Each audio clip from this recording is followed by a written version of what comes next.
دوستان و همکاران را درود میفرستم. مجموع که صدای مرا دارین. عصر شما بخیر. برای کسایی که صبح است یا روز است، صبح شما بخیر و روز شما بخیر. از من خواستش که پرزنتیشن خود به انگلیسی بتون، ولی که همچون از من خواستش شود که یک چکیده از زیر به زبانی داری هم برای دوستا بگویم. یک از دوستا اینجا خواستن که به دری بگویم.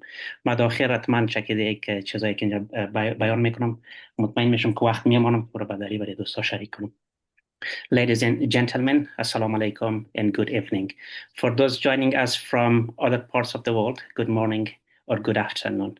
First, I want to thank Farah for bringing us together at this crucial moment. The International Human Rights Day is a reminder that human rights are a universal value and that everyone, no matter their background, deserve the fundamental rights. Yet, we know that from Afghanistan to Gaza, from Ukraine to Myanmar, these rights are being violated in a systematic and widespread way, as has been discussed by a previous panelist, particularly by UNSR Richard Bennett.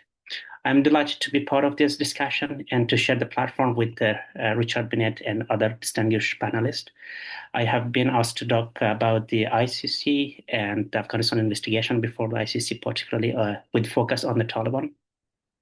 I would like to divide my presentation in three parts. The first part would be a short introduction about the ICC itself, as I understand that this is a complicated matter and issue, and the court ICC is something interest of many Afghans, but sometimes it has been also kind of misunderstanding as due to the lack of information or disinformation about the court.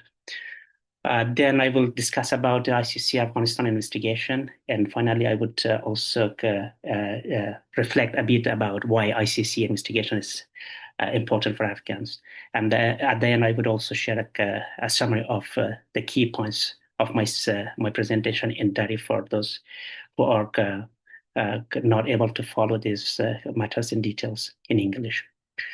Let me briefly introduce you to the International Criminal Court, or the ICC, established by the Rome Statute in 1998 and active since 2002. It is the world's only permanent international criminal court. It is independent of any single state and of the United Nations. The ICC focuses on prosecuting individuals for the four core international crimes, namely war crimes, crimes against humanity, genocide, and the crime of aggression. To put it simply, war crimes are serious violation of international humanitarian law, which is also called the law of war, such as intentionally killing civilians, or for example, strike on schools, mosques, and hospitals by warring parties. Crimes against humanity can take place in war and in peace. An example today is the Taliban gender persecution of women, girls, and others. Genocide are specific criminal conducts such as murdering members of protected group with intention to destroy the group in a whole or in a part, such as the Holocaust, the genocide in Rwanda, or the crimes against the Yazidis in Iraq. The crime of aggression is when one state unlawfully uses force against another. For instance, Russian invasion of Ukraine or the Soviet Union invasion of Afghanistan. These four crimes are called the subject matter jurisdiction of the court. There are four more points I would like to highlight here. The second is the temporal jurisdiction of the court. The ICC temporal jurisdiction generally does not allow it to investigate crimes before 1 July 2002. For states that join later, the ICC can only deal with crimes committed after the Rome Statute entered into force for that specific state. For example, Afghanistan acceded to the Rome Statute in 2003, so the ICC jurisdiction there start on 1 May 2003, which means crimes happened before this date fall outside the ICC temporal jurisdiction. I emphasize here, crimes happening before 1 May 2003 is out of the ICC temporal jurisdiction. It means ICC cannot investigate them, unfortunately. The ICC The third point is the ICC it is about the territorial jurisdiction of the court, and the ICC can normally investigate crimes if they were committed on the territory of a state party or by a national of a state party. National state party is called the personal jurisdiction, which is the fourth point I wanted to highlight here. For example, the ICC cannot at the moment investigate crimes against Uyghurs inside China because China is not a state party, but it can look at the alleged crimes by United States forces in Afghanistan because Afghanistan is a state party, even though the US is not. Similarly, it can examine alleged crimes by United Kingdom forces in Iraq because the UK is a state party, even though Iraq is not. There are some exceptions. For example, where the UN Security Council refers a situation for many of them happen in Africa. However, these are the basic rules when it comes to the jurisdiction. And the last part is the ICC is the fifth point is the ICC is often called a court of last resort. It means that the ICC only step in when national courts are unable or unwilling to genuinely investigate and prosecute these crimes themselves. Afghanistan and the Taliban de facto authorities is both unable and unwilling to prosecute crimes that fall under the ICC jurisdiction. So the last point about the introduction to ICC is called the complementary jurisdiction, or the court is a complementary institute to the national courts. Now, turning to the ICC Afghanistan investigation. After years of preliminary examination, in March 2020, ICC judges authorized a full investigation into alleged crimes committed since 1 May 2003 in Afghanistan. The former Afghan Republic government, at that time President Ghani was leading the government, tried to halt the investigation under Article 18 of the Rome Statute, arguing that it would conduct its own proceedings. After the collapse of the Taliban, hopefully after the collapse of the Taliban, that is a good word. After the collapse of the republic by the Taliban in August 2021, the ICC concluded that there were no longer genuine national investigation. And in October 2022, the judges authorized the prosecutor to resume the investigation. At present, the ICC Office of the Prosecutor, OTP, is prioritizing ongoing crimes by the Taliban and by Islamic State for Khorasan Province, ISKP, which is a branch of the ISIL for the old Khorasan, including Afghanistan today, including conduct that may amount to crimes against humanity of gender persecution, and possibly genocide or persecution against the Hazara community. Other parts of the situation, including alleged crimes by the United States forces and by the former Afghan security forces, formally remain within the situation in the mandate of the Office of the Prosecutor, but have been deprioritized for now because of limited resources and the urgency of ongoing crimes. In July this year, as Mr. Bennett also highlighted that, ICC judges in the pretrial chamber issued arrest warrants against senior Taliban figures, including Hibatullah Khunzada, the Taliban supreme leader, and Abdul Hakim Haqqani, their chief justice, for crimes against humanity of persecution on gender ground. The prosecutor has indicated that further arrest warrants may follow. Hopefully, it happens soon. And the third part of my speech is talking about why the ICC investigation is so important for Afghanistan and for Afghan survivors of international crimes. First, I have two reasons. There are many reasons, but I would like to highlight two reasons at this presentation. First, for decades, Afghanistan has experienced violence and impunity. Perpetrators have enjoyed de facto and de jure amnesty, while millions of survivors and families of victims have suffered violence and trauma, with their pain neither recognized nor remedied. For many Afghans, the ICC offers a rare chance to have their voices heard on an international stage. It is about giving a voice to those who have been silenced and ensuring that their stories are part of the global pursuit of justice. The ICC's work involves collecting evidence, and testimonies from survivors and trying to transform those real stories to concrete cases. That is the first reason. And the second is the ICC intervention can help to challenge and over time to end impunity. Ending impunity is essential not only to punish perpetrators, but also to break cycles of violence, to recognize victims' suffering, and to create the condition for reconciliation and sustainable peace. Afghanistan needs this if it is to build a more stable and democratic future. Of course, we must balance our expectation.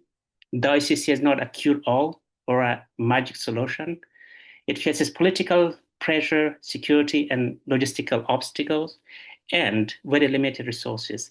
It also cannot address every crime or every victim's experience, unfortunately, but it is a crucial step towards breaking the cycle of violence and bringing hope to many survivors. That is why human rights groups and activists, including the UN Special Rapporteur on Afghanistan, have called for an all-tools approach, which he earlier explained what does it mean. So this all-tool approach to accountability for Afghanistan. The ICC, the UN Special Rapporteur, and the new UN Independent Investigative Mechanism for Afghanistan and universal jurisdictions need to coordinate and reinforce each other's work if we are to end this prolonged impunity and neglect of victims and their well-being. That is what I wanted to highlight in this presentation. Of course, I will stay for the Q&A, but let me also share a summary of this presentation جاری. همکارای عزیز، دوستان عزیز، من تلاش کردم که یک وقت برای ترجمه هم نگه دارم و بعضی نکاتی که ما فکر میکنم مهم بود در پرزنتیشن هم برای شما شریک کنم. پرزنتیشن ما 3 تا بخش داشته. بخش اول در مورد از اینکه محکمه بین‌المللی جزایی یا ICC چی است و صلاحیت های آن کدام است. دوم در مورد تحقیقات محکمه در افغانستان و سوم اهمیت این تحقیقات برای افغانستان و در آخر هم یک پیشنهاده که چگونه ICC همراه مکانیزم های دیگه دست به دست هم بده و بتونن در مقابل مجازات از مافیات و خشونت هایی که وجود داشته که استفاده شود. در مورد محکمه بین‌المللی جزایی بر اساس اساسنامه روم در سال 1998 تأسیس شده و در جولای 2002 کار خود آغاز کرده. افغانستان در می 2003 عضویت محکمه را به دست آورده.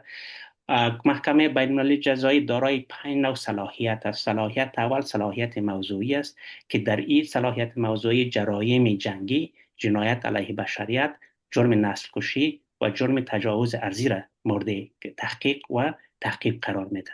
صلاحیت دوم صلاحیت زمانی است و معنای از این که جرایمی که پیش از تأسیس محکمه ارتکاب افتاده، یعنی پیش از جولای 2002 صلاحیت رسیدگی به او را نداره و در مورد کشورهایی که بعد از تأسیس محکمه به اساسنامه روم پیوسته، صلاحیت زمانی محکمه از زمانی شروع میشه که او محکمه به او پیوسته است. مثلا افغانستان در می 2003 عضویت محکمه را گرفته. جرایمی که پیش از اتفاق افتاده در افغانستان متاسفانه از صلاحیت زمانی محکمه خارج است.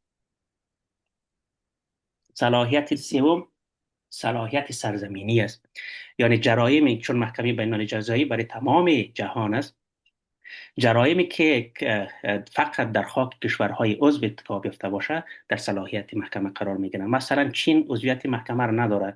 جرایمی که علیه گروه یوگورها، مسلمانای ترک‌تباری که در اونجا اتفاق میفته از صلاحیت محکمه خارج است. اما جرایمی را که ایالات متحده آمریکا در خاک افغانستان مرتکب شده، به دلیل از اینکه افغانستان عضویت محکمه را داره قابل رسیدگی است، با توجه به اینکه ایالات متحده آمریکا عضویت محکمه را نداره. و صلاحیت چهارم صلاحیت شخصی است و معنای از این که اگر یک از شهروندان کشورهای عضو در خارج از قلمرو محکمه دارای مرتکب یک از جرایم تحت صلاحیت محکمه شود، محکمه باز هم صلاحیت حضور داره. مثلا نیروهای امنیتی انگلستان در عراق مرتکب جرایم شده عراق عضویت محکمه را نداره، اما چون انگلیس عضویت محکمه آی سی سی را داره، که محکمه صلاحیت رسیدگی به اتهام ها علیه نیروهای امنیتی انگلیس در خاک عراق دارا می باشه. پنجمین نوع صلاحیت صلاحیت تکمیلی است و معنای از این که محکمه آخرین راه حل یا آخرین چاره محسوب می شود. صلاحیت ابتدایی رسیدگی به جرایم صلاحیت کشورهایی است که جرم در قلمروشان ارتکاب یافته یا سوی شهروندشان ارتکاب یافته یا ای که مجرم ببخشید مظنون در قلمرو او کشور باشه. اگر او کشورها نتوانند به دلیل بی‌ارادگی یا به دلیل ناتوانی این جرایم مورد رسیدگی قرار بده، در او زمان محکمه دارای صلاحیت میشه، میگه که شما که نتونستین پس من اقدام خود کردم. این بخش اول، خلاصه بخش اول سخنهای ما بود. و دوم، در قسمت از اینکه آل افغانستان قضیه شده کجا است، در سال 2020 محکمه تصمیم گرفت که تحقیقات کامل خود در خاک افغانستان شروع کنه. در همون سال حکومت جمهوریت مانع آغاز تحقیقات شد، گفت که من صلاحیت خود استفاده میکنم و تحقیق میکنم. بر اساس همون صلاحیت تکمیلی که قبلا گفتم، محکمه مکلف شد که تحقیقات خود استارت کنه و این ادامه داشته که این وضعیت تا زمانی که حکومت جمهوری سقوط کرد و طالبان به قدرت رسید. در او زمان محکمه گفت که ما تحقیقات خود پس شروع میکنیم، چون تمام ضمانت های اجرایی که به ما داده شده بود از طرف حکومت قبل او دیگه پابرجا نیست و اونا تحقیقات خود شروع کردن. حوزه تحقیقات که سارنوالی محکمه شامل تمام جرایم جنگی، جنایت علیه بشریت، نسل‌کشی که از اول می 2003 در خاک افغانستان اتفاق افتاده میشه. اما او حوزه بسیار کلان است. محکمه به خاطر از این کار خودش شروع کنه مجبور میشه که کیس های بسیار مشخص را در اولویت قرار بده. اولویت یک محکمه فعلا جرایمی است که در حال جریان است، جرایمی که از سوی طالبان در حال ارتکاب است و جرایمی که از طرف داعش یا از طرف آیسکپ در افغانستان در حال جریان است. در بین این جرایمی که علیه زنان و دختران افغانستان اتفاق میفته که جندر پرسیکیوشن است یا تعذیب جنسیتی که ما تعذیب جنسیتی ترجمه کردیم، متاسفانه ترجمه دقیق برای در حقوق افغانستان نداریم، ای که در اولویتشان است. و احتمالاً جرایم داعش که در افغانستان اتفاق میفته ما جزئیات نداریم، ولی یک جرایمی که در اخیراً اتفاق افتاده بعد از 2021 جرایم است که بیشتر هزارها و گروه شیعیان مورد هدف قرار داده که بعضی فکر میکنه که بعضی تحلیل کردن، بعضی از حقوقدانا و پژوهشگران که میتونن معیارهای نسل کشی را تامین کنه. چرا اهمیت داره؟ دو تا نکته را من برجسته کردم. اولی که افغانستان 4.5 دهه است در جنگ است و مرتکبین مجازات نشدن و قربانی ها برشان تامین عدالت نشده. این برای نخستین بار برای قربانی های فرصت خود فراهم کرد که یک استیج بین المللی داشته باشه، داستان های خود قصه کنه، درد و آلامی که بر اونا رفته و را قصه کنه و این قصه های انسانی تبدیل به قصه های واقعی نزد یک محکمه شد. یکی از اهمیت های است. اهمیت دومی است که اگر قرار باشه افغانستان به صلح پایدار و به یک آینده دموکراتیک دست بیابه، یک از راه حل های از او است که ما با گذشته و تصفیه حساب کنیم و تصفیه حساب از درون یک محکمه امکان داره که ما را به صلح پایدار و به دموکراسی نزدیکتر کنه. نکته آخری که من پیشنهاد ما بود این بود که تمام توقع خود به محکمه هم نگذاریم، به خاطر محکمه دارای محدودیت های سیاسی، محدودیت های تکنیکی و محدودیت های مالی است. برای که کارها بهتر راه بیفته، چیزی را که آقای ریچارد مینیر هم به او اشاره کرده، مکانیزم یک راهکار همه جانبه است، با معنای از اینکه ICC و مکانیزم های دیگر مثل گزارشگری ویژه، کمیسیون تحقیقی نوی که در حال شکل گیری است، ICJ محکمه بین المللی عدالت و صلاحیت مکانیزم های صلاحیت جهانی، اینا کلشان دست به دست هم بده و بتونه که پاسخگویی را برای افغانستان بیاره و دست آلام و درد قربانی ها را بتونه درمان کنه. بسیار تشکر از شما خانم رفیق و از همکارایی که شنیدن مرا.